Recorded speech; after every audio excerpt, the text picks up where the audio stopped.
Amen. Nous allons reprendre nos places. Bonsoir à tous. Nous sommes dans la présence du Seigneur dans ces programmes de 2 jours de jeûne et prière. Et hier, nous avons commencé à parler de 3 clés d'une délivrance complète. On peut encore dire une délivrance terminée. Notre thème de ces 2 jours est le renforcement spirituel et la délivrance.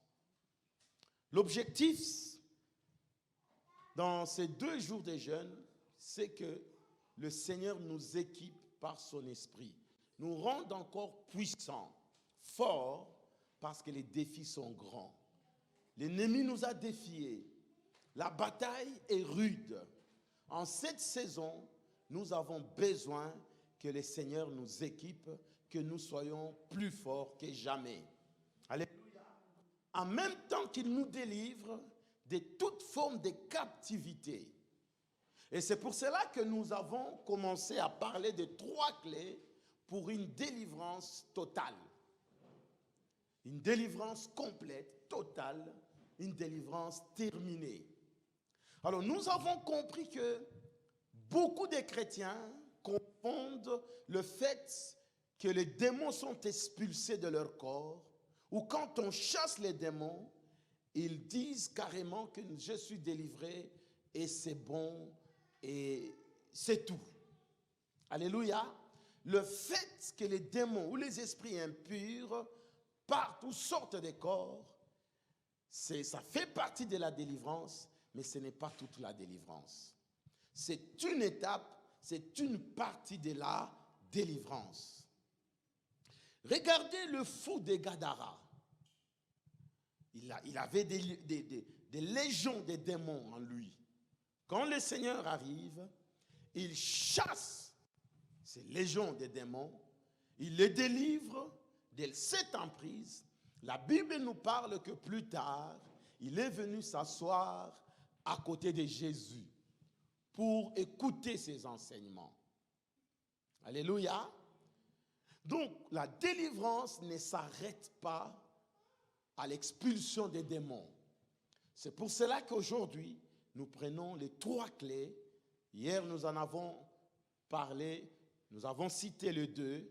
Aujourd'hui, nous allons citer la 3e clé et nous allons passer des moments forts de prière. Alléluia. Alors, mon objectif, ma mission en moi, c'est que tu puisses vraiment grandir, que tu atteignes une maturité avec le Seigneur, que tu obtiennes ta délivrance. Parce que ça ne sert à rien d'avoir dans une église tout autour des chrétiens immatures, des chrétiens qui sont toujours des bébés. Alléluia. Le même démon qui sort des années, des mois, c'est le même esprit.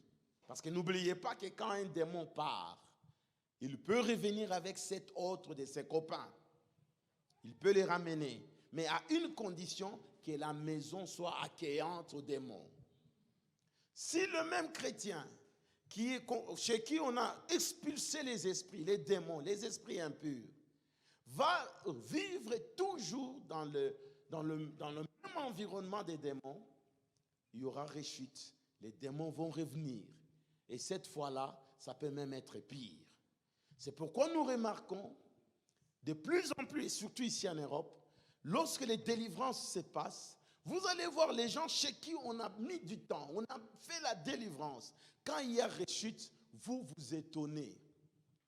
Vous vous posez la question si la personne a rencontré réellement Jésus. C'est pour cela que j'ai une mission, j'aimerais que tu grandisses. Prends très au sérieux ces 3 clés que je te donne. Ça changera toute ta vie. Nous étions aussi dans le monde. Nous étions aussi de ceux-là qui étaient possédés avant de rencontrer Jésus. Nous étions dans des familles, des fétiches. L'occultisme, la sorcellerie battait son plein. Nous avons eu la délivrance. Nous avons acheminé dans la connaissance. Et aujourd'hui, nous pouvons servir au trône, servir les seigneurs, en même temps aider nos frères rencontrer aussi Jésus. Donc, il est possible que tu puisses quitter à ton état brut, à l'état d'ignorance, pour rencontrer Jésus et faire des exploits avec lui. C'est pourquoi je t'ai prie et je t'en supplie, ne reste pas à ce niveau-là. J'attends de toi beaucoup. J'attends de toi que tu sois aussi la personne libératrice de ta famille, libératrice de ton environnement. Alléluia.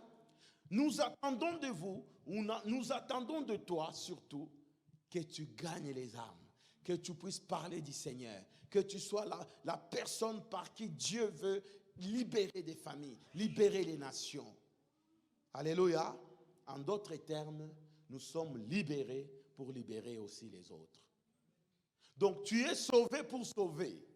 Alléluia. Est-ce que tu peux acclamer le Seigneur si tu es d'accord avec moi? Merci Seigneur. Alors la première clé que nous avons annoncée hier, lisons d'abord le livre d'Éphésiens chapitre 6, le verset 10. Nous avons compris que c'est le Saint-Esprit qui doit nous accompagner dans toutes choses et non les esprits impurs. Nous devons être remplis du Saint-Esprit, fortifiés par Dieu lui-même. Parce que nous avons dit que chaque corps, donc ton corps à toi, chaque situation ou chaque objet, derrière, il y a toujours un esprit qui l'anime. Toujours un esprit qui l'anime. Derrière la maladie, il y a des maladies naturelles, bien sûr. Aujourd'hui, j'ai attrapé un coup de vent, un coup de froid, pardon. Je sens le rhume qui m'anime. Pourquoi? Je suis entré seulement comme ça dans la salle de bain. J'ai pris l'eau froide. Je me suis lancé sur la figure. Alléluia. Oublions que la saison a déjà changé. Et quelques temps après, quelques heures, je sentais maintenant que non, mon nez est attaqué. Mais si je n'avais pas pris l'eau froide, je pense que je ne serais pas victime. Alléluia. Et donc, il y a des maladies naturelles qu'on peut connaître par le fait du changement des saisons, par le fait de la fatigue, l'âge et autres. Mais la majorité des maladies que les hommes souffrent, derrière, il y a toujours des esprits qui sont très présents. Alléluia. Il y a toujours des esprits qui sont derrière. Derrière chaque corps, il y a un esprit qui l'anime. Et nous avons dit que nous, les chrétiens, il faut que le Saint-Esprit nous anime. Il faut que l'Esprit de Dieu te rende capable à tout faire. Tes capacités. C'est pourquoi l'apôtre Paul dit, ne vous enivrez point du vin, c'est de la débauche, mais soyez au contraire remplis du Saint-Esprit. Pourquoi il pouvait dire ça? Parce qu'il sait que quand quelqu'un est ivre de l'alcool, c'est l'alcool qui est en train de le diriger. Il tombe à gauche, il tombe à droite, c'est à cause de l'alcool. Mais si tu es ivre du Saint-Esprit, c'est l'Esprit de Dieu qui prend le contrôle de ta vie. Que c'est le Saint-Esprit qui commence à te diriger. Or, le Saint-Esprit n'échoue jamais. Le Saint-Esprit va te conduire. Le Saint-Esprit va t'amener à faire des choses que l'humain ne peut pas parvenir à faire en temps normal. Est-ce qu'on peut acclamer pour le Saint-Esprit? Esprit de Dieu, alléluia. Merci Saint-Esprit. J'aime le Saint-Esprit. Il est là au milieu de nous, l'Esprit de Dieu. Alléluia. La Bible dit, au reste, fortifiez-vous dans le Seigneur et par sa force toute puissante. Par sa force toute puissante. Alléluia. Donc nous devons comprendre cette réalité qu'un corps sans esprit est mort. Il faut qu'il y ait l'esprit derrière pour nous animer, pour nous pousser à faire des choses. Alors, nous avons dit que la première clé pour la délivrance, c'est chasser les démons qui est derrière ta situation. Nous devons les chasser. La doctrine de chasser les démons, c'est Jésus lui-même qui l'a commencé. C'est Jésus lui-même qui nous envoie. Il dit, vous chasserez les démons. Voici les miracles qui accompagneront ceux qui auront cru à mon nom. Ils parleront de nouvelles langues. Il dit, vous chasserez les démons. Donc, chaque esprit maléfique, impur, qui est derrière ta situation, je les chasse, je leur donne de te quitter au nom de Jésus-Christ. L'esprit qui est derrière la cigarette, l'esprit qui est derrière l'alcool, je les chasse au son de ma voix. L'esprit qui est derrière cette maladie, l'esprit qui est derrière les célibats, je les chasse au nom d'eux.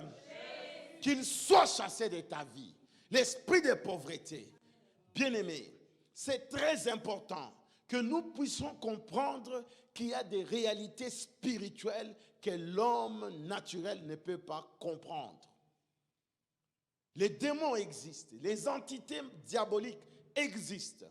Regardez avant Jésus, David pouvait délivrer le roi par la louange, par le chant. Le roi Saül était oppressé, était possédé de démons. Et quand David était là, David chante, la Bible dit que le roi avait l'apaisement. Les esprits méchants qui tourmentaient le roi ont été apaisés. Alléluia. Et là, personne ne savait qu'il y a des entités nuisibles, invisibles, qui sont en train de nuire à la vie des hommes. Mais quand Jésus est arrivé, même les démons ont reconnu, tu es le Fils de Dieu, pourquoi tu nous tourmentes? Et Jésus les chasse. Les démons commencent à prier, Jésus, envoie-nous même dans le pourceau, dans les cochons. Et Jésus exauce même à leur prière, il les envoie là-bas. Alléluia, bien-aimés. Jésus est venu nous montrer une doctrine et je voudrais nous dire une chose, qu'on ne vous mente pas. C'est vrai qu'il y a l'exorcisme et autres pratiques démoniaques, mais chasser les démons, c'est Jésus qui a montré la voie. Chasser les démons. Il dit, vous chasserez les démons. Nous allons continuer à chasser les démons. Je me rappelle, il y a un temps où il nous est arrivé, vous êtes même témoins, quand on avait les deux cultes ici, le deuxième culte, nous avions dit que nous devions commencer à chasser les démons.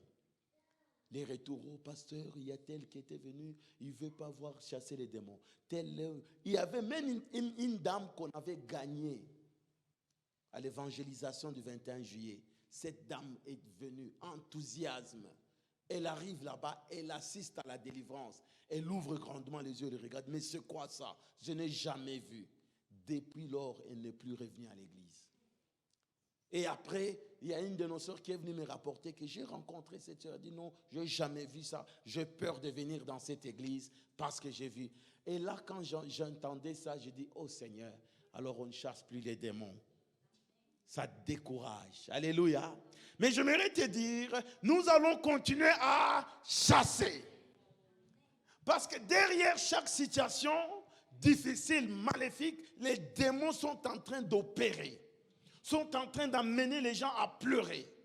Sont en train d'amener des divorces dans les foyers. Sont en train d'amener des choses incroyables. L'impuissance sexuelle. Les maladies parfois qui n'ont même pas de nom. Les démons sont derrière. Vous trouvez quelqu'un quand il se met en colère, le mur tremble. Bien-aimé, vous croyez que c'est une colère normale? Non. C'est une colère animée par un esprit méchant. Ce soir, nous les chassons au nom de Jésus. Au son de ma voix, nous les chassons au nom d'eux. Il y a toujours une campagne derrière des hommes de Dieu ouins qui chassent les démons à l'instar de Jésus. Une mauvaise campagne, c'est la magie. Oh, c'est pas normal. Et tout ça. Et parfois, on essaye même de se cacher pour qu'on ne sache pas que ces choses se passent. Pourquoi? Parce que les gens vont parler. Mais à partir de maintenant, nous décidons, nous allons chasser. Vous allez trouver quelqu'un qui prend de l'alcool, Qui vous dit même, pasteur, moi je n'arrive pas à m'en sortir. Je fume.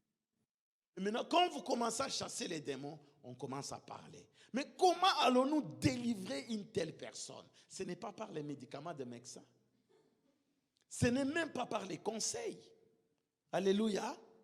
Une fille qui est possédée par des esprits d'impudicité, vous pouvez frapper, conseiller, tout faire.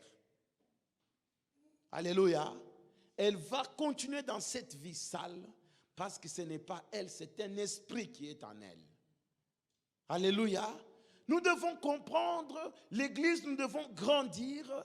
Et même quand tu constates un comportement qui n'est pas bien chez tes enfants, tu constates un comportement autour de toi qui n'est pas bon, chasse cet esprit qui est derrière. Prends l'autorité, le pouvoir. Alléluia. Luc chapitre 10, 19, il dit, je vous ai donné le pouvoir. Je vous ai donné le pouvoir de marcher sur les serpents et les scorpions. Et aucune puissance ne pourra vous nuire. Est-ce que quelqu'un peut acclamer cette parole? Aucune puissance ne pourra vous nuire. J'aime le Seigneur, j'aime Jésus. Alléluia. Il nous a donné tous les atouts. Bien-aimé, la première clé, c'est chasser les démons. Tu peux chasser ces démons qui est derrière. Tu peux chasser ces démons qui s'est installé chez toi, qui est en train de mettre les désordres, la médisance, des critiques. Et des fois, vous savez que le commérage, des critiques, ce sont des esprits qui sont derrière. Alléluia. Vous trouvez quelqu'un qui aime beaucoup critiquer, parler toujours des autres. Et souvent, ces genres de démons te poussent à ne pas évoluer dans la vie, à ne voir que les autres. Alléluia. Tu as vu comment il a été habillé. Tu as vu comment il était. Tu as vu.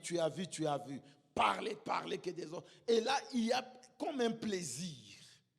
Si tu sens ce plaisir-là de critiquer, ce n'est pas normal. Il y a un esprit derrière. Et généralement, ça t'empêche à réfléchir sur ta propre vie. Parce que tu as aussi des défis.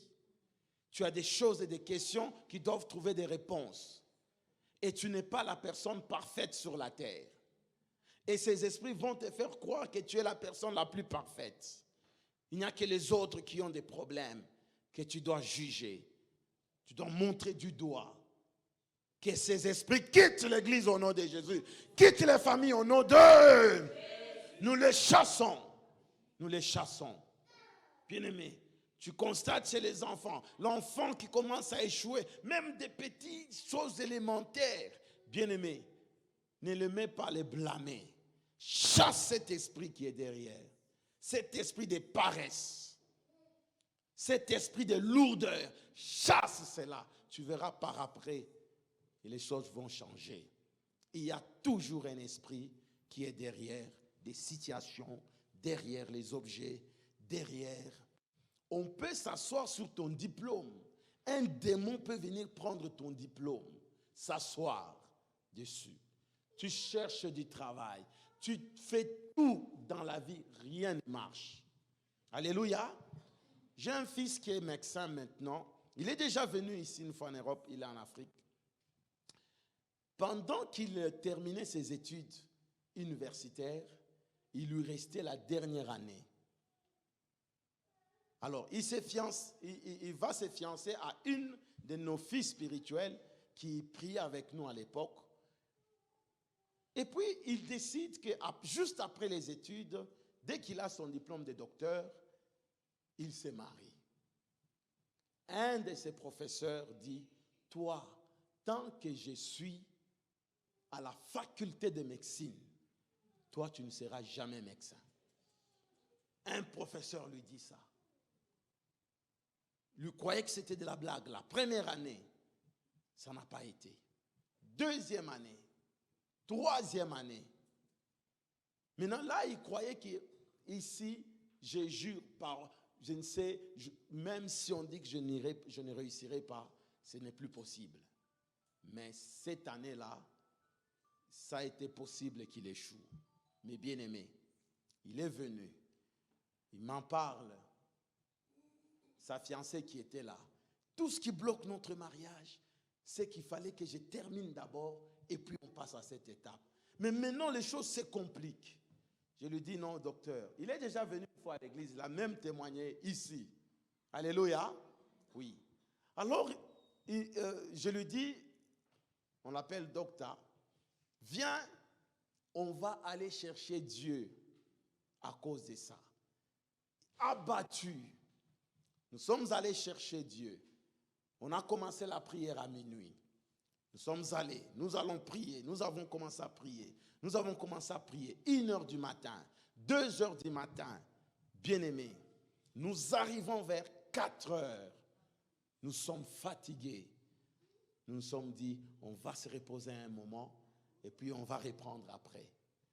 À l'heure où nous mettons à dormir, le Seigneur me montre une vision, 2 dames capturées par les anges qui amènent une mallette avec son diplôme à l'intérieur. Elles viennent, elles déposent ça à ses pieds. Bien-aimé, je me réveille, je lui dis, docteur, lève-toi, c'est fini, rentrons à la maison.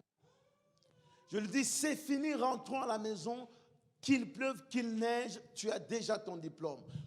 Le professeur là, ce n'était pas lui qui gardait les diplômes. Ces diplômes étaient gardés dans la sorcellerie. Le professeur était seulement un prétexte, un instrument que le diable utilisait pour l'empêcher. Et on a remis les diplômes. Nous sommes rentrés à la maison à cette heure-là avec l'insécurité qu'il y avait, la joie qu'on a eue, on n'a pas eu peur. Nous sommes rentrés à la maison. Je lui ai dit, c'est fini. Bien-aimé, la semaine, il y a sa défense. Et la défense qui est là, il doit défendre son mémoire. Et le prof qui avait juré, c'est lui qui était le président du jury. Il est assis. Bien-aimé, je vous dis, un témoignage réel, vrai. On appelle le président du jury que son fils vient de décéder. Il lâche le jury, il laisse à un autre assistant. L'assistant la regarde et dit, docteur, toi je te connais des années, tu connais déjà tout. Écoute, dis-nous seulement en bref ce que tu as écrit. Il a dit en bref, on lui a collé la distinction et il rentrait là-bas en train de sauter, Alléluia. Bien-aimé, l'affaire était spirituelle. L'histoire était spirituelle. On avait pris son diplôme quelque part. Il fallait aller chercher ce diplôme. Je suis en train de déclarer ce soir, peu importe ta situation qui s'est compliquée, l'esprit qui est derrière cette situation, je le désarme au nom de Jésus. Je le désarme au nom de Jésus. Qu'il lâche prise, que le feu de l'esprit les saccage, le brûle, qu'il lâche ton travail, qu'il lâche tes études, qu'il lâche tes enfants. Tu peux acclamer très fort, acclame encore bien. Merci Jésus. Alléluia. Vous pouvez prendre place. Nous prenons un moment selon que l'Esprit nous conduit à opérer. Ce soir, personne au son de ma voix ne restera captif. À cause du nom de Jésus. À cause de celui qui est allé mourir pour nous à la croix. Le prix a été payé. Le sang de l'agneau a conclu l'alliance éternelle. Le sang innocent. L'œuvre de Christ. Alléluia. Parle en ta faveur. Tu ne peux plus reculer. Ta vie ne va plus stagner. Tu vas avancer. Tel est le plan de Dieu pour ta vie. Alléluia. Dieu t'appelle à prospérer à tous égards. Dieu t'appelle à assumer ta mission, à aller jusqu'au bout, à révéler sa gloire au monde. Il est le Dieu qui t'aime au point où il est allé lui-même prendre ta place. Plus rien ne va te condamner. Aucun esprit ne peut avoir un droit légal sur toi. Alléluia. Ils n'ont pas un droit légal sur ta vie. Ainsi, nous les chassons au nom de Jésus. Prenons le livre de Marc, chapitre 1, 22 à 28. Nous allons voir comment le Seigneur pouvait travailler, délivrer. Je disais que la délivrance, chasser les démons, est une partie de la délivrance. Ce n'est pas la délivrance en elle-même, mais c'est une partie de la délivrance. La première clé, c'est chasser les démons. Nous tous, croyants, nous pouvons chasser les démons. Alléluia. Ce n'est pas seulement l'affaire du pasteur. C'est l'affaire de tout croyant, disciple de Christ, qui croit en toute vérité, peut chasser les démons. La Bible dit, ils étaient frappés de sa doctrine. Dis un peu la doctrine. Je suis persuadé que ce qui va arriver chez toi, tu vas commencer à chasser les démons. Les gens vont commencer à dire, mais waouh, mais on ne l'a pas connu comme ça. Ils vont s'étonner de toi. Alléluia. Tu rentres à la maison, tu trouves ta mère, tu trouves ta soeur malade. Tu chasses les démons sortent en criant. Ces jours-là, il va croire aussi au Seigneur. Le problème, c'est que tu te négliges. Tu ne te prends pas très au sérieux. La Bible dit, voici les miracles qui accompagneront qui? Ceux qui auront cru. Ceux qui auront cru. Si tu as cru en toute vérité, bien-aimé, tu peux chasser aussi les démons. Tu peux le mettre dehors. Et je prie que dès ce soir, que le Seigneur te donne ce courage. Dis un peu courage. Tu les chasses, tu les mets dehors. On ne peut pas négocier avec les démons. On ne peut pas signer les accords de paix avec les démons. Je disais l'autre fois les dimanches que la Bible dit recherchez la paix avec tous. Alléluia. Sauf les diables. Avec les diables, il n'y a pas de paix. C'est la guerre. Chasser. Chasser, ce n'est pas, oh, nous te supplions. Démon du célibat, ne peux-tu pas me laisser? Ça fait déjà 40 ans. Tu supplies quoi? Chasse. Alléluia. Chasse. Jusqu'à ce que tu vois la main du Seigneur. Alors la Bible dit qu'ils étaient frappés de sa doctrine, car il enseignait comme ayant autorité et non pas comme les scribes. Il se trouva dans leur synagogue un homme qui avait un esprit impur et qui s'écria: qu'a-t-il entre nous et toi, Jésus de Nazareth? Tu es venu pour nous perdre. Je sais qui tu es, le Saint de Dieu. Alléluia. Jésus les menaça, disant: tais-toi et sors de cet homme. Voyez ce que Jésus a fait? Il les menaça. Sors de cet homme. Alléluia. Est-ce que tu peux acclamer le Seigneur? Alors, la deuxième clé pour une délivrance totale, c'est le renouvellement de l'intelligence. Le renouvellement de l'intelligence.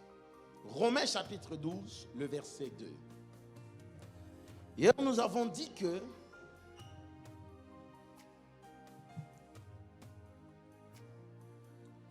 lorsque les démoniaques, Jésus les libère des démons, la Bible nous dit qu'après, il s'est assis à côté de Jésus. Pour faire quoi? Pour écouter les enseignements de Jésus. Ça, c'est la deuxième clé de la délivrance. On peut expulser les démons, mais si tu n'es pas enseigné, les démons vont revenir. Ils vont retrouver que ta maison est encore accueillante. Parce que la maison, ton corps qui est le temple du Saint-Esprit, la parole de Dieu est la lumière qui vient éclairer. Mais si les démons viennent, ils ne trouvent pas de lumière. Ils voient que c'est noir. Ils vont revenir. Alléluia.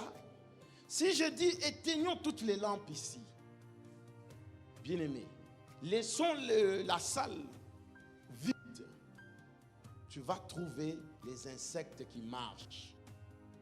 Tu vas trouver les insectes. On l'a vu, je crois que c'était dimanche ou pendant la semaine.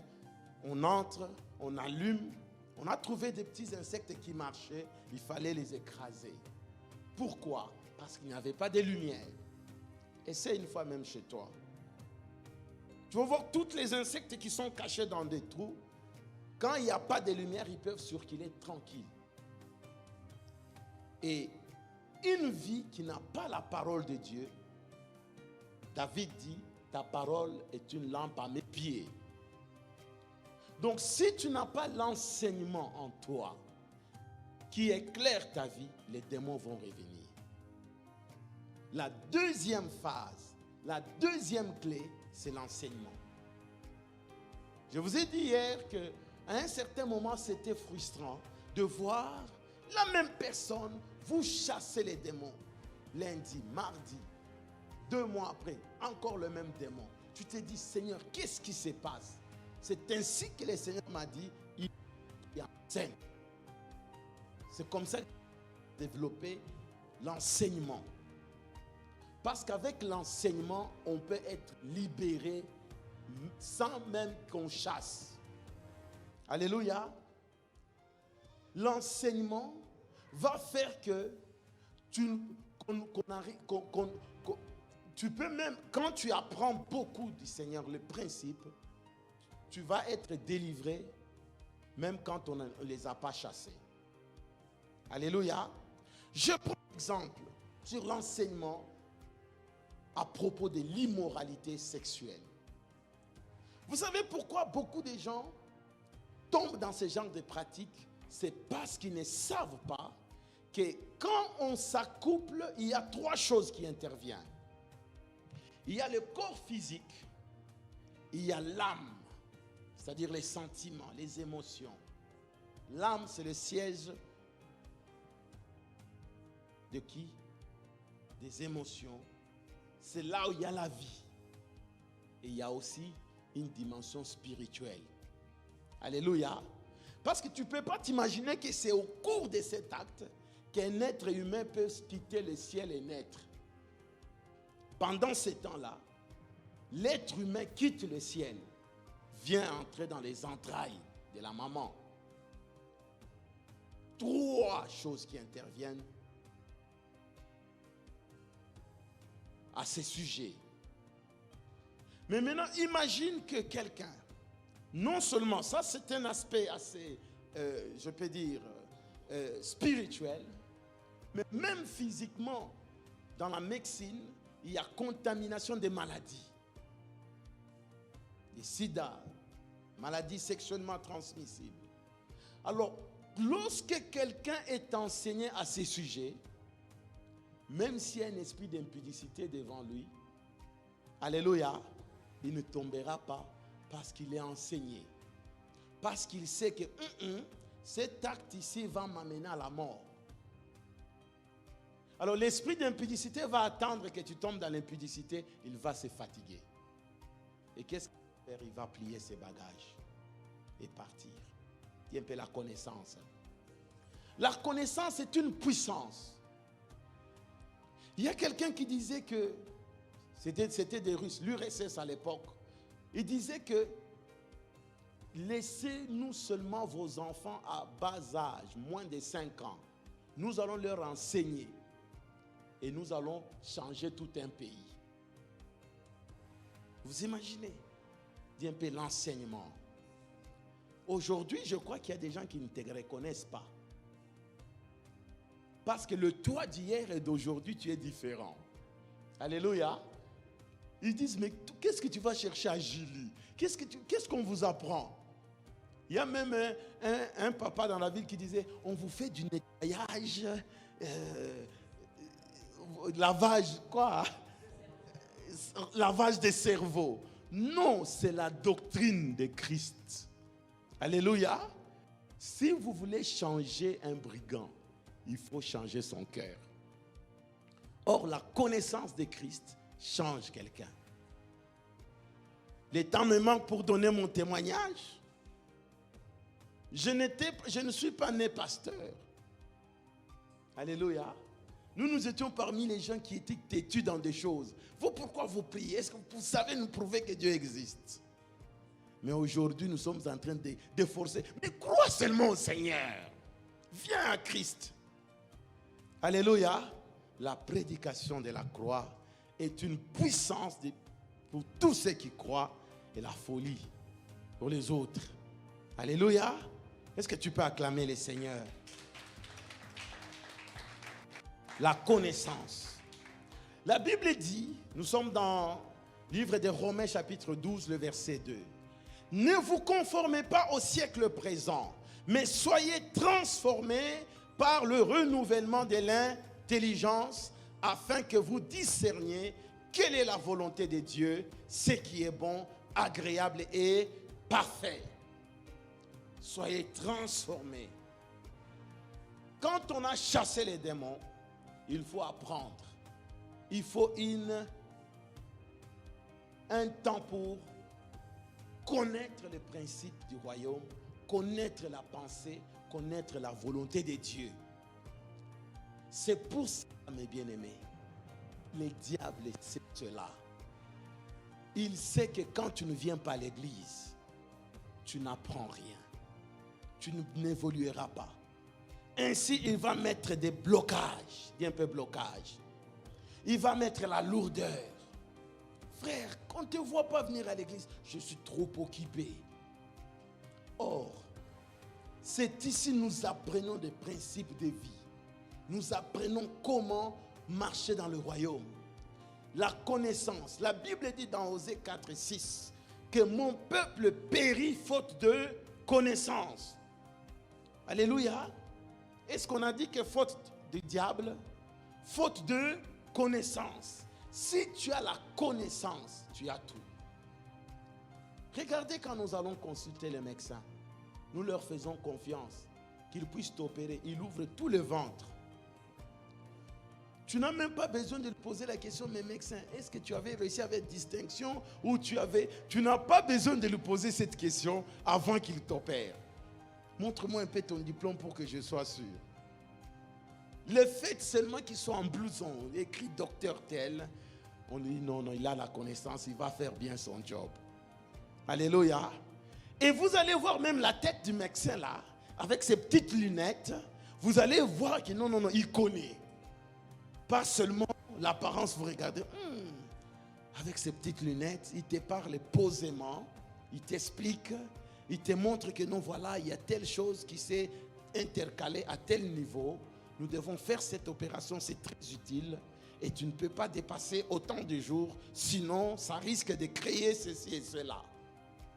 Il t'explique en des mots tels que, des fois tu es perdu, ces mots je n'ai rien compris.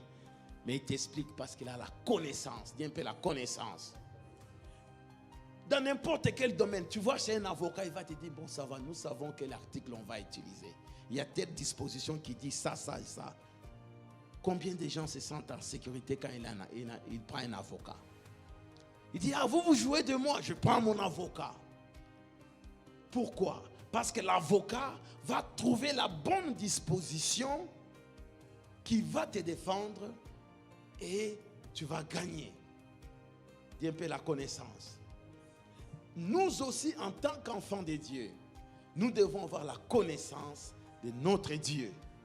La connaissance des principes. Heureux le peuple qui connaît son Dieu. Alléluia. La plupart des problèmes que nous connaissons, c'est dû au manque de connaissance. On n'a pas de connaissance. Je prends l'exemple même de la dîme. Dis un peu la dîme. Ça, c'est un sujet que beaucoup de chrétiens radins n'aiment pas entendre.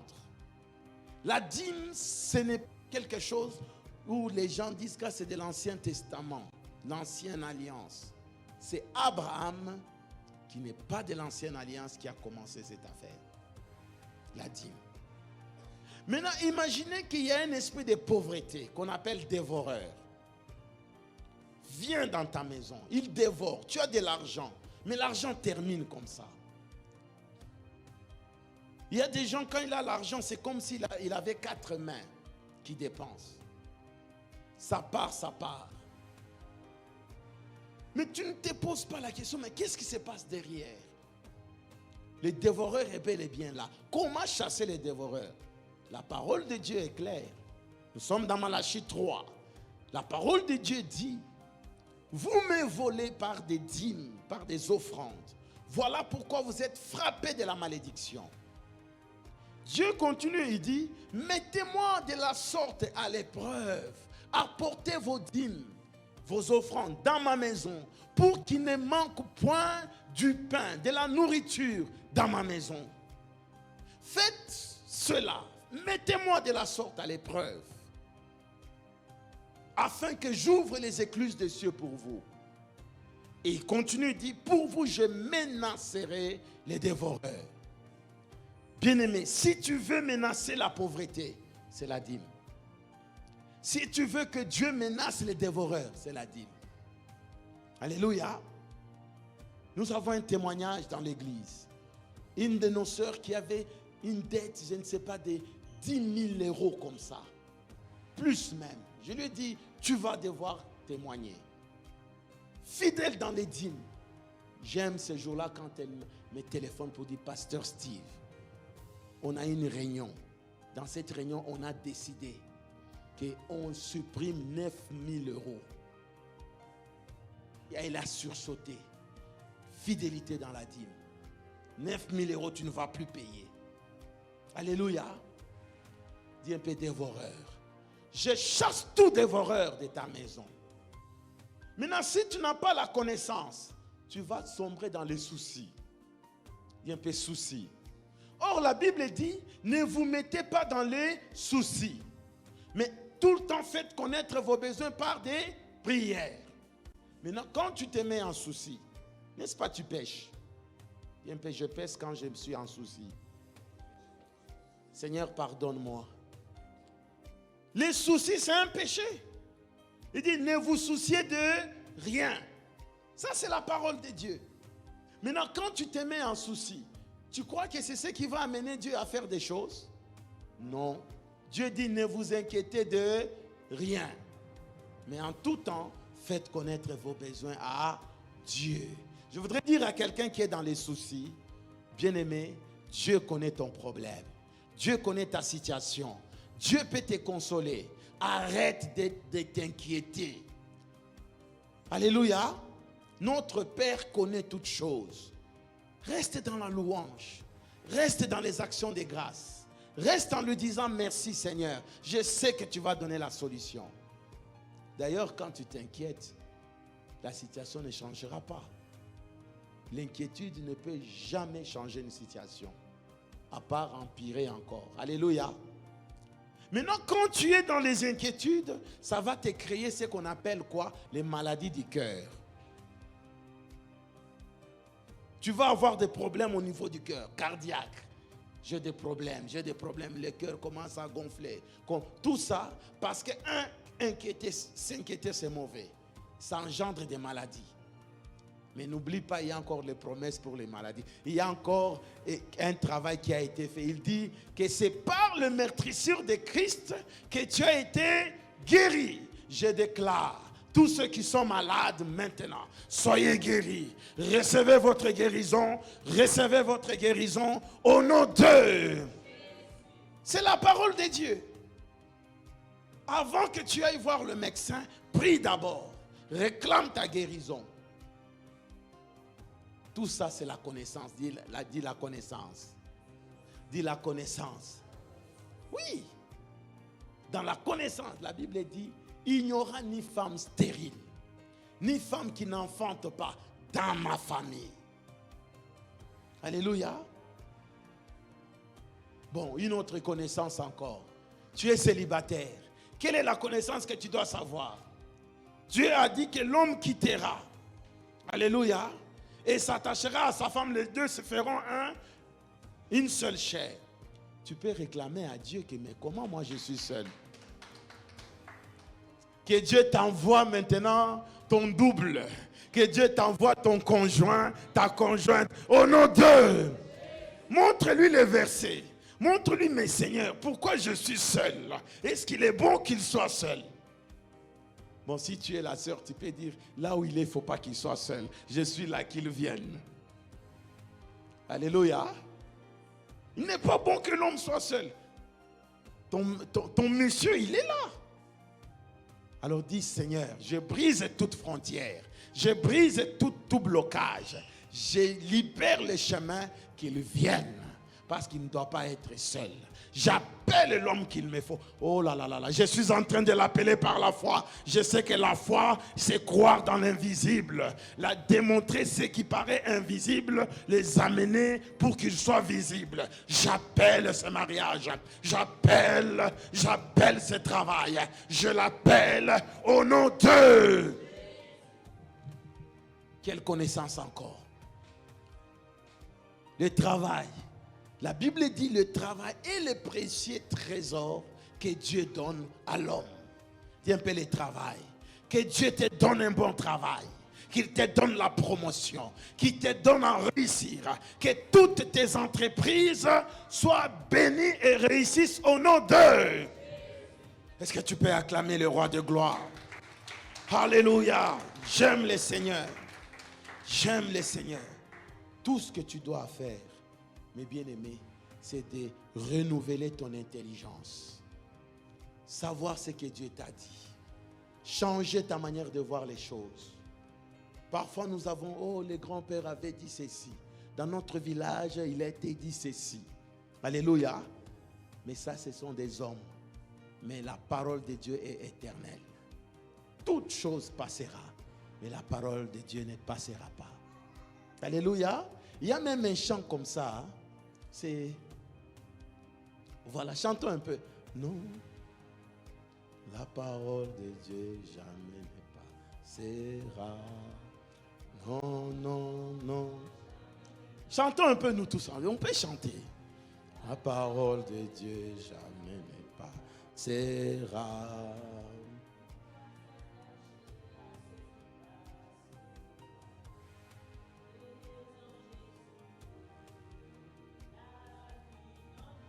Non, non, jamais ne passera. La parole de Dieu jamais passera. Non, non, non, jamais ne passera. La parole de Dieu jamais ne passera. Tu peux acclamer, nous allons lire la parole de Dieu. 1 Corinthiens chapitre 8, le verset 2. Je voudrais que quelqu'un commence à chercher toujours la connaissance. Cherche la connaissance. Nous avons l'école biblique. J'aimerais que les gens, nous soyons tous enthousiastes, en train de chercher la connaissance, comme les chrétiens de Béret. Nous devons maîtriser la connaissance. La Bible dit, si quelqu'un croit savoir quelque chose, il n'a pas encore connu comme il faut connaître. Il y a des gens qui se croient qu'ils connaissent tout. Moi-même, en tant que pasteur, je vous dis que je suis encore en train de chercher la connaissance. J'aimerais trouver les secrets. Seigneur, quel est le secret de la croissance? Quel est le secret d'un ministère glorieux? Quelle est la connaissance qui me manque jusqu'à aujourd'hui? Qu'est-ce qui me manque par rapport à mes projets? Qu'est-ce que je dois faire? Alléluia. La connaissance que j'ai aujourd'hui, si je l'avais quand on démarrait l'église, nous n'allions pas être ici. Alléluia. Je nous dis la vérité. Et je suis en train de croire encore qu'il y a des choses qu'on doit connaître. Des fois, tu vas voir un frère bien-aimé, une soeur bien-aimée qui se plaint, qui parle. Toi-même, tu regardes, tu dis, manque de connaissances. S'il pouvait connaître tel principe, s'il pouvait connaître ça et ça, à cette heure ici, il allait être propulsé. Son étoile allait briller, mais il lui manque la connaissance. Ce ne sont pas des démons. Les démons vont tout faire pour t'empêcher la connaissance. Vous savez que les jours... Ça peut même arriver les dimanches où on prêche une parole qui te concerne. c'est le dimanche où tu n'as pas la force de venir à l'église. C'est le jour où tu décides, tu dis, je reste à la maison. Moi, je refuse les chrétiens qui sont les mêmes hier, aujourd'hui et éternellement. Des rabbis. Alléluia. Si tu vois un chrétien qui n'évolue pas, il est le même hier, aujourd'hui et éternellement. Bien-aimé, donc il n'a pas besoin de la connaissance. Dieu lui-même dit, parce que tu as rejeté la connaissance, je te rejetterai, je te vomirai. Beaucoup de chrétiens, Dieu est en train de les vomir parce qu'ils n'aiment pas la connaissance. Ils bafouent là, ils refusent. Il peut même venir à l'église, il commence à dormir. Oh, que ces démons-là qui empêchent les chrétiens, je les chasse de cette église. Nous aimerions maintenant une génération de gens qui ont la connaissance, qui s'élèvent, ils apprennent, ils enseignent aussi. Ils apprennent, ils enseignent aussi. Je te donne, bien-aimé, l'autorisation de prendre ces enseignements, d'aller les enseigner aussi. Va les enseigner au travail, va les enseigner chez tous les amis. Enseigne-le aussi chez toi. Au nom de... Quand tu enseignes, tu apprends encore. Alléluia. Mais oui, quand je vous enseigne, j'ai déjà moi-même appris.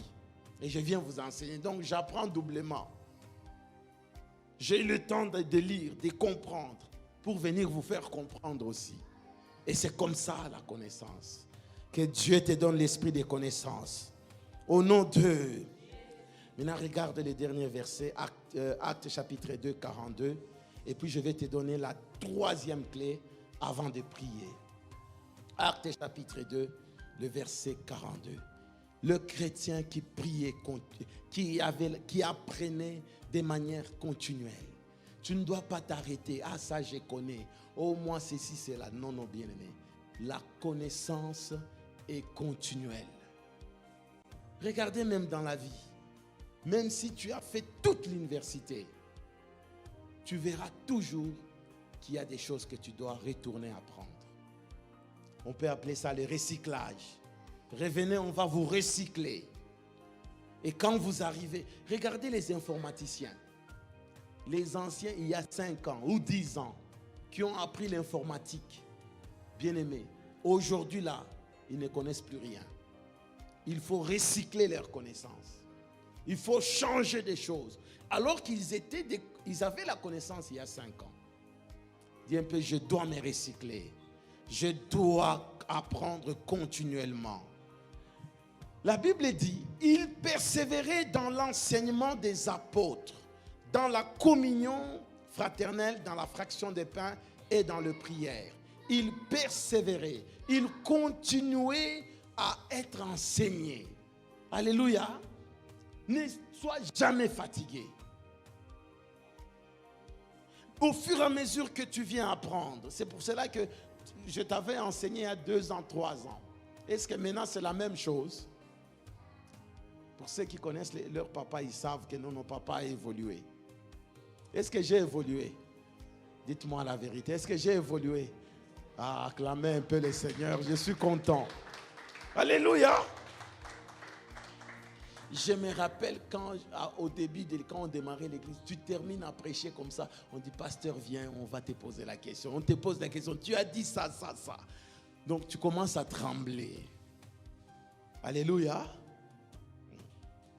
Mais maintenant, je cherche un peu à voir le monsieur qui, une fois qui était venu ici, ça fait 2 ans, je ne sais pas.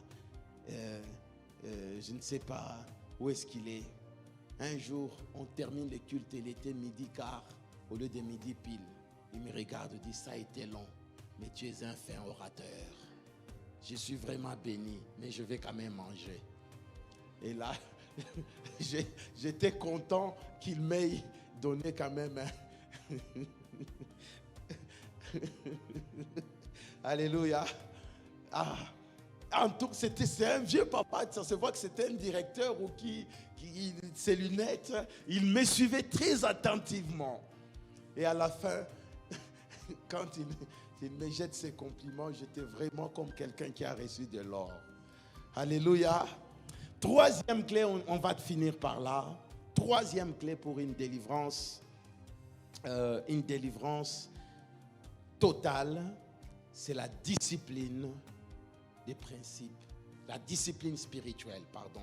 La discipline spirituelle. La discipline spirituelle. J'ai compris qu'un chrétien non discipliné, un chrétien qui, il se décide, bon, je ne veux plus côtoyer des mauvais amis. Il décide le matin, mais les amis appellent le soir. Viens un peu, nous allons déguster. Alors il change d'avis. Il dit, ah, j'avais dit de ne plus fréquenter les païens. Ils vont me pousser au mal. Alléluia. Les chrétiens indécis n'évoluent jamais. Alléluia. La discipline spirituelle. Tu as décidé, je vais commencer à prier. J'en ai déjà entendu. Pasteur Steve, j'ai décidé, surtout au mois de janvier, j'ai décidé cette année, tu me verras tous les dimanches. Et là, j'ai dit, yeah! Mais bien aimé, 4 dimanches, 5e dimanche, on commence à disparaître. Alléluia. Dis un peu indécision. Un chrétien qui ne décide pas, qui vit par le mouvement des autres. Les autres ont fait ceci, moi aussi je vais faire ça. Bien aimé, le non-respect des normes. Je vais commencer à donner ma dîme. Même si c'est 10 euros, je prends 1 euro, je donne à Dieu. Mais une fois, 2 fois, c'est fini, on oublie. Il faut qu'on vienne prêcher encore. Le principe de la dîme, ah, je me rappelle, je vais reprendre. Tu vas tourner en rond. Alléluia. Tu vas perdre ta délivrance. Tu vas perdre les acquis. Il est très important de se dire, Seigneur, je veux un caractère, je veux une discipline dans ma vie. Je veux être quelqu'un, un chrétien de discipliné. Je décide de commencer à prier chaque minuit. Alléluia. Reste en train de prier chaque minuit. Maintenant, si minuit, ça ne te va plus, change. Mets à 3 heures du matin. Tu pries à 3 heures du matin. Maintenant, tu trouves que 3 heures du matin, c'est devenu un peu difficile. Tu peux dire, bon, à 6 heures. Donc, il faut que tu puisses toi-même te soumettre à une discipline personnelle vis-à-vis des normes de Dieu. Seigneur, je te dis que cette année, Seigneur, je vais marcher dans la sanctification. Et puis 2 mois, ça disparaît. Alléluia. Tu perds ta délivrance. Dis un peu, Seigneur, donne-moi la discipline. Lisons un peu Philippiens 4 et 13. 4 et 13. J'aimerais qu'on entre maintenant dans la prière. Philippiens chapitre 4, le verset 13. Je puis tout par celui qui me fortifie. Travaille avec le Saint-Esprit.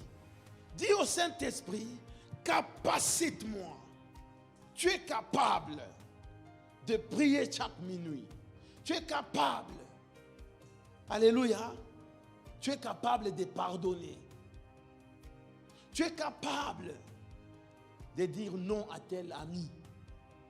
Alléluia. Tu es capable. Tu es capable. Il y avait une sœur qui avait du mal à abandonner son petit copain. Et le petit copain avait des copines partout.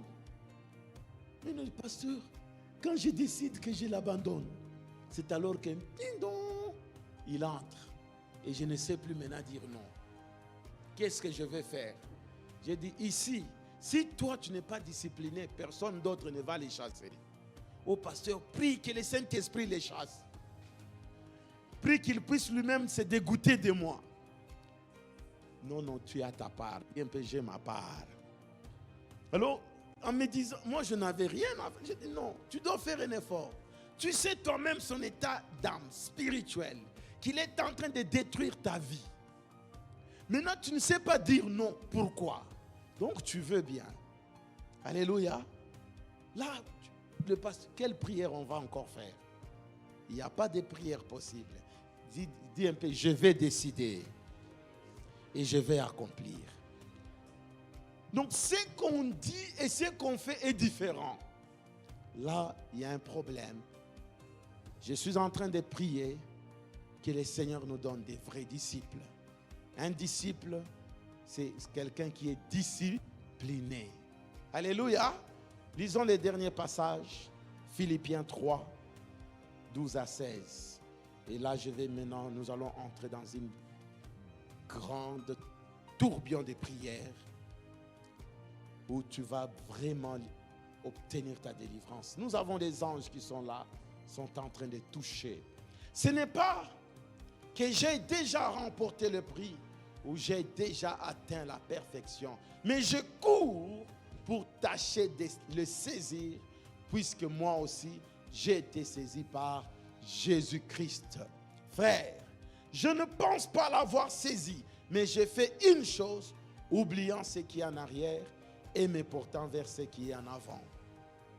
Je cours vers le but pour remporter le prix de la vocation céleste de Dieu en Jésus-Christ. Nous tous donc qui sommes parfaits, ayons cette même pensée. Et si vous êtes en quelque point de notre avis, Dieu vous éclairera aussi là-dessus. Seulement au point où nous sommes parvenus, marchons des mêmes pas. Alléluia. Soyez tous mes imitateurs, frères, et portez les regards sur ceux qui marchent selon les modèles que vous avez en nous. Alléluia. Mais bien aimés, l'apôtre Paul, vous allez voir plus tard, il dit, je marche tout en mes forces, j'assujettis mon corps, de telle sorte qu'après avoir prêché aux autres, que moi aussi je ne puisse pas rater. Dis un peu la discipline. Je veux que nous tous, bien-aimés, et que quand le Seigneur reviendra, que le Seigneur réellement nous enlève tous. Ceux qui auront persévéré, on a expulsé les démons, reste dans la connaissance, dans l'enseignement. Équipe-toi, renouvelle tes pensées, car les pensées c'est la clé. Quand tes pensées sont mauvaises, tes actes suivront. Quand tu as des bonnes pensées, tu as aussi des bons actes. Que les démons ne prennent pas la clé de tes pensées. Sois quelqu'un de décidé. De telle sorte que quand tu dis non, c'est fini. Je ne fréquenterai plus les amis qui m'amènent dans la drogue, qui m'amènent dans l'immoralité sexuelle. C'est fini les amis qui m'amènent dans l'alcool. C'est fini. Maintenant, je vais changer d'environnement. Et tu restes dedans. Alléluia. Bien sûr, au début, tu n'auras pas beaucoup d'amis. Mais Dieu t'en donnera d'autres parce qu'il dit, je te donnerai le Père, je te donnerai les mères, je te donnerai tes frères bien-aimés dans le Seigneur. Alléluia. Je vais nous inviter maintenant à nous tenir debout. Je vais lancer l'appel ce soir. Nous avons marché dans la désobéissance. La plupart, nous avons perdu notre délivrance à cause de notre faute. Parce que nous avons été désobéissants. Des fois, nous pleurons, Seigneur, tu n'as pas fait ceci. Seigneur, Seigneur, ça dure. Mais regarde ta vie. Regarde les péchés. Regarde combien le Seigneur se plaint aussi de toi. Combien le Seigneur voit tes pensées qui ne sont pas bien. Combien le Seigneur te regarde. Bien-aimé, j'aimerais qu'on prie d'abord avec le psaume 51. Alléluia. Le psaume 51. J'aimerais que cela soit d'abord une prière avant que nous puissions demander la délivrance. Bien-aimés, arrangeons d'abord avec le Seigneur. Psaume 51. Lorsque Nathan, j'aimerais qu'on lise tous ensemble. Lorsque Nathan, le prophète, vient à lui, après que David fut allé vers Bathsheba. Ô Dieu, aie pitié de moi dans ta bonté. Selon ta grande miséricorde, efface mes transgressions.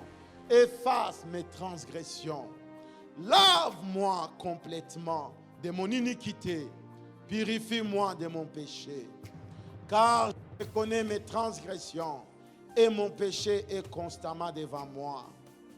J'ai péché contre toi seul et j'ai fait ce qui est mal à tes yeux, en sorte que tu seras juste dans ta sentence, sans reproche dans ton jugement. Voici, je suis né dans l'iniquité, et ma mère m'a conçu dans le péché. Mais tu veux que la vérité soit au fond du cœur. Fais donc pénétrer la sagesse au-dedans de moi. Purifie-moi avec l'hysope, et je serai pur. Lave-moi, et je serai plus blanc que la neige. Annonce-moi l'allégresse et la joie, et les eaux que tu as brisées dureront. Détourne ton regard de mes péchés, efface toutes mes iniquités. Ô Dieu, crée en moi un cœur pur, renouvelle en moi un esprit bien disposé. Ne me rejette pas loin de ta face, ne me retire pas ton Esprit Saint. Rends-moi la joie de ton salut et qu'un esprit de bonne volonté me soutienne. J'enseignerai tes voies à ceux qui les transgressent et les pécheurs reviendront à toi. Ô Dieu, Dieu de mon salut, délivre-moi du sang versé et ma langue célébrera ta miséricorde. Seigneur, ouvre mes lèvres et ma bouche publiera ta louange. Si tu eusses voulu des sacrifices, je t'en aurais offert, mais tu ne prends point plaisir aux holocaustes. Les sacrifices qui sont agréables à Dieu, c'est un esprit brisé. Ô Dieu, tu ne dédaignes pas un cœur brisé et contrit. Répands par ta grâce tes bienfaits sur Sion, bâtis le mur de Jérusalem. Alors tu y agréeras des sacrifices de justice, des holocaustes et des victimes tout entières. Alors on offrira des taureaux sur ton autel. Alléluia. Prends ce psaume, commence à prier. Rentre en toi.